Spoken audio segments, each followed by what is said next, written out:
Sir ఇప్పుడు so ఈ ఎండాకాలంలో చెప్పినట్టుగా అన్నారు. ఈ కొబ్బరి బోండాలు అయి తాగటము, మజ్జిగ, వాటరు, జ్యూసు, పుచ్చకాయ పుచ్చకాయ, అలాగే మన తాటి ముంజలు ఇవన్నీ హెల్త్‌నిచ్చేవంటారా? మంచిది. సో, మన ఏజింగ్‌ని కూడా కాపాడతాయి. అంటే ఇన్ జనరల్ అది ఒకరోజు, ఒక గంట చేస్తే కాదండి. ఇన్ జనరల్ మన బాడీ మొదటి నుంచి గనక మనం అదే కార్యక్రమంలో గనక ఉంటే కొంత లివరేజ్ ఇస్తుందండి. సో, మీరు బేసిక్‌గా ఎస్థెటిక్ సర్జన్ కాబట్టి సర్జరీ గురించి మాట్లాడుకుందాం. ఈలోపు మామూలుగా మీరు వ్యాయామం గురించి మంచి వ్యాయామం, ఆహారము, ఆలోచన విధానం గురించి మీరు తీసుకొచ్చారు. మనిషి అందంగా, యవ్వనంగా కనిపించడానికి. అయితే వ్యాయామం చేసేవాళ్ళు రెగ్యులర్‌గా వ్యాయామం చేస్తూ క్రమశిక్షణగా ఉండేవాళ్ళు, వాళ్ళ వయసు కంటే ఒక 9 ఇయర్స్ తక్కువ కనిపిస్తారని ఎక్కడో చదివాను సార్. అది ఇది కరెక్ట్? అంటే కొంతవరకు కరెక్టేనండి. దాంట్లో కూడా ఏదైనా అతి ఎక్కువైతే మంచిది కాదు అనేది కూడా ఉంది కదా! అవును. సో, ఫర్ ఎగ్జాంపుల్ బాగా ఎక్కువ ఎక్సర్సైజ్ చేసి జిమ్ముల్లోనూ, వీటిల్లోనూ వెయిట్ లిఫ్ట్ చేసే వాళ్ళ మొహం గనక చూస్తే మీరు, వాళ్ళకి ఎక్కువ ముడతలుంటాయి మొహం మీద. ఎందుకు అని గనక మీరు దాని డీటెయిల్స్‌లోకెళ్తే, నంబర్ 1 వాళ్ళ అవసరానికన్నా ఎక్కువ ఎక్సర్సైజ్ చేయడం ద్వారా ఫ్యాట్‌ని తగ్గించడానికి ట్రై చేస్తారు నంబర్ 1. నంబర్ 2 ఆ ఎక్సర్సైజ్ చేసేటప్పుడు మనం నేర్పించే మన ట్రైనర్ గానివ్వండి, మన మీద కూడా ఎలా పెడతాడంటే, లాస్ట్ 3 సార్లమ్మా చేయండి, రెండోసారి చేయండి, మూడోసారి చేయండి అన్నప్పుడు ఇలా ముక్కి బాగా మొహం మీద ముడతలు తెచ్చుకుని మొహాన్నంతా కుంచుకునేటట్టు చేసి వెయిట్‌ని తొయ్యిద్దామనో లేదా ఆ పరుగు చివర్లో మనం దీన్ని పట్టుకోలేక ఫేస్ మీద ఎక్స్‌ప్రెస్ చేయటమో జరుగుతుందనమాట. అలాంటివి చేయటం ద్వారా మీకు ఫేస్ మీద ముడతలు ఎక్కువవుతాయి. అందుకని మీరు ఏ ఒక్కటి అంటే ఏదైనా సరే ప్రతి దానికి ఒక లిమిటేషన్ అనేది ఉందండి. అతిగా వెళ్ళకూడదు. ఏదైనా అతిగా చేయకూడదు. అతిగా నిద్రపోకూడదు. అందుకని అతిగా మేలుకుని ఉండకూడదు. అతిగా వ్యాయామం చేయకూడదు. అతిగా తినకూడదు. అతిగా తినకూడదు. అందుకని తినకుండా ఉండకూడదు. అతిగా వ్యాయామం చేయకూడదు. అందుకని అసలేమీ చేయకుండా ఉండకూడదు. ఏదైనా గాని అన్నీ చేయాలి, అన్నీ అనుభవించాలి, మితంగా ఉండాలి. మితంగా ఉండాలి. తర్వాత సో, యూజువల్‌గా ఎక్సర్సైజ్ చేసేటప్పుడు కూడా నేను చాలామంది సెలబ్రిటీస్‌కి చెప్తుంటాను. మీరు ఎక్సర్సైజ్ చేసేటప్పుడు don't try to bring your exercise on to your face. అన్‌ఫార్చునేట్‌గా మనకేంటంటే కొన్ని యూట్యూబ్ ఛానల్స్ వీటిలో చూస్తే ఏదో ఫేషియల్ యోగా అంటారు. సో, ఫేస్‌ని కదిలితే ఫేసు యంగ్‌గా అయిపోతుంది అని.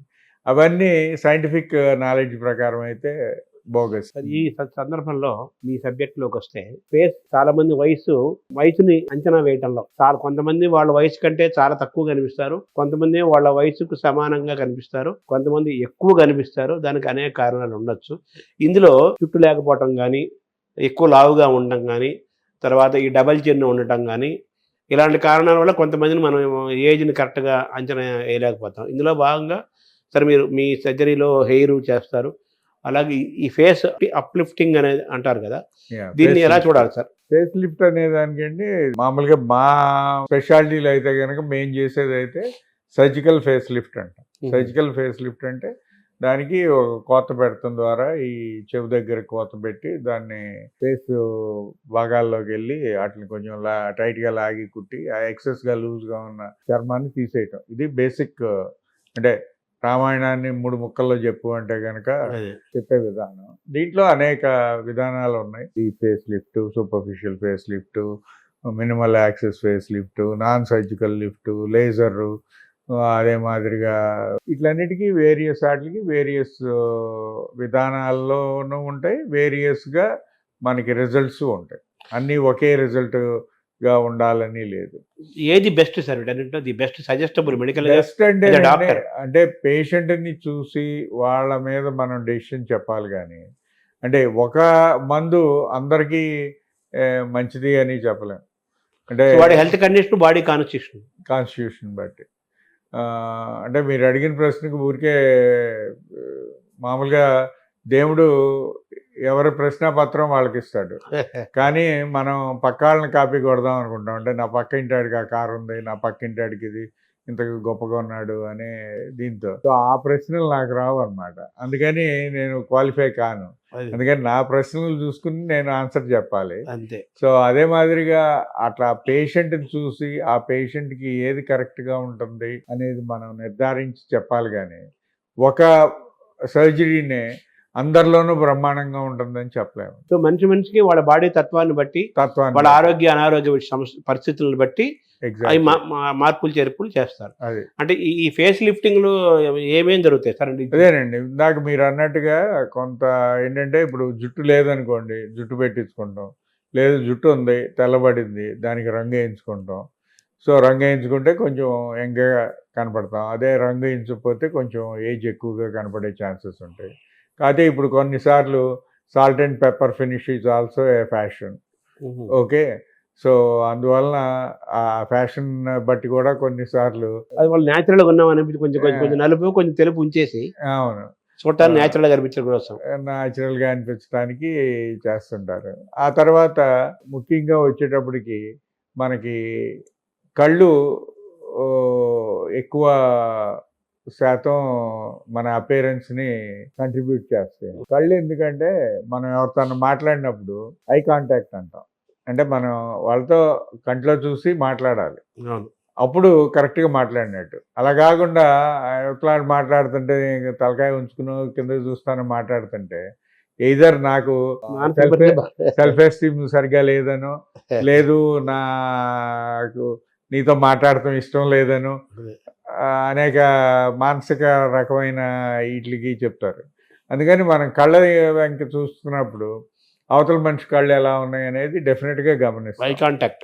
Eye contact. సో ఈ ఐస్లో ఏంటంటే కంటి పైన ఉన్న కను రెప్ప దగ్గర చర్మం ఎక్కువగా ఉండడాన్ని బ్లెఫ్రోప్లాస్టీ అనే సర్జరీ ద్వారా కరెక్ట్ చేస్తాం. సుపీరియర్ బ్లెఫ్రోప్లాస్టీ అంటాం. దానివల్ల ఏం జరుగుతుంది సార్ మార్పు? దానివల్ల ఏంటంటే ఇక్కడ ఉన్న ఈ లూజు చర్మం తక్కువగా ఉండి కరెక్ట్గా మనకి ఇక్కడ చర్మం కరెక్ట్గా లూజ్ లేకుండా కరెక్ట్గా కూర్చుంటే మన కళ్ళు కొంచెం విప్పారిన కళ్ళు అంటాం. అంటే కొంతమంది కళ్ళు అట్రాక్టివ్ కళ్ళు ఆర్ ఫోటోజెనిక్ కళ్ళు అని అంటే ఏంటంటే ఆ చుట్టూ కంటి చుట్టూ ఉన్న పరిస్థితుల ద్వారా మనం దాన్ని జడ్జ్ చేయగలం అనమాట. సో అలా కళ్ళు కలగడానికి అదే మాదిరిగా కంటి కింద కూడా మన సినిమా వాళ్ళు చాలా మంది క్యారీ బ్యాగ్స్ అని ప్రతి తాగుబోతుకి బ్యాగ్స్ ఉంటాయి అన్నట్టు చూపిస్తుంటారు కదా. సో ఆ క్యారీ బ్యాగ్స్ లాంటి వాటిని ఫెస్టూన్స్ అంటాం. సో ఈ ఫెస్టూన్స్ని కూడా తీయటం అనేది సర్జరీ ద్వారా చేయొచ్చు. తద్వారా కంటి చుట్టూ ఉన్న చర్మభాగాన్ని లూజ్ లేకుండా ఒక స్మూత్ షేప్లో చేసి, అలా కాకుండా కళ్ళ చుట్టూ బాగా గుంటలు పడిపోయిన వాళ్ళలో ఫిల్లర్స్ అని ఇంజెక్షన్స్ ఉన్నాయి. ఆ ఇంజెక్షన్స్ ద్వారా ఆ గుంటల్ని ఫిల్ చేసి అక్కడ మనకి స్మూత్గా వచ్చేటట్టు చేసి, సో దాన్ని మనం వాళ్ళు ఇంకా ఉన్న వయసు కన్నా తక్కువ వయసుగా కానీ యంగ్గా కానీ కనపడే విధానంగా చేయటానికి ఒక మార్గం అండి.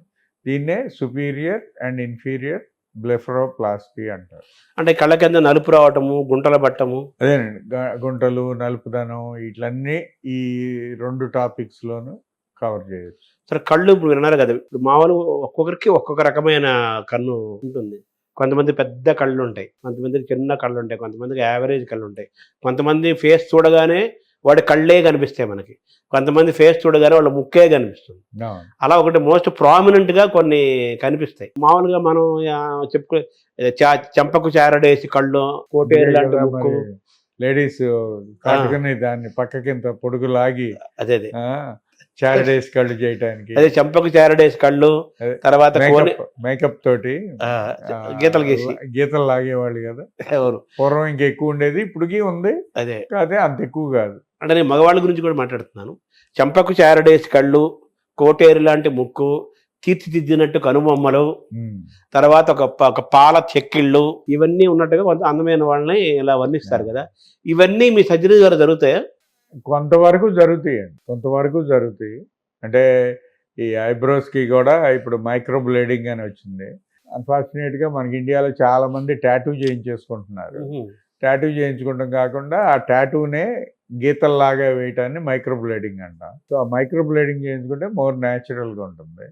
అలా కాకుండా ఒట్టి టాటూ లాగా వేయిస్తే నల్ల రంగు పూసినట్టు ఉంటుంది. సో ఇవన్నీ ఏంటంటే మన కంటికి ఏది నిశ్చితంగా తెలుసో వాడు దాన్ని గమనించగలడు. అంటే ఇంగ్లీష్లో ప్రొవర్బ్ ఉందండి, what your brain knows your eyes can see అని. అసలు మామూలుగా మనం అంటే మీరు డాక్టర్ కదా, మామూలు కూడా ఎక్కడ చదువుకున్నాను, నేను చదివాను, మనం చూస్తున్నది కళ్ళతో కాదు బ్రెయిన్తో అంటారు. అవును. కళ్ళనే ముందు ఇక్కడ ఈ పార్ట్ ఇక్కడ ఉన్నప్పటికీ కూడా చూసేది కళ్ళు కాదు బ్రెయిన్ అంటారా? బ్రెయిన్ అది కరెక్టేనండి. అది అంటే మరి ఆ రిజిస్ట్రీ అనేది మరి బ్రెయిన్ తోనే కదా. రిజిస్టర్ చేసేది బ్రెయిన్.